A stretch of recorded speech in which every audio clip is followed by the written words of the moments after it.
Iyan na Elise, binibigyan kita sa ngalan ng Ama at ng Anak at ng Espiritu Santo. Amen.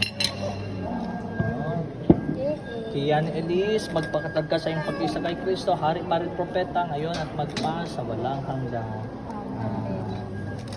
Balik na.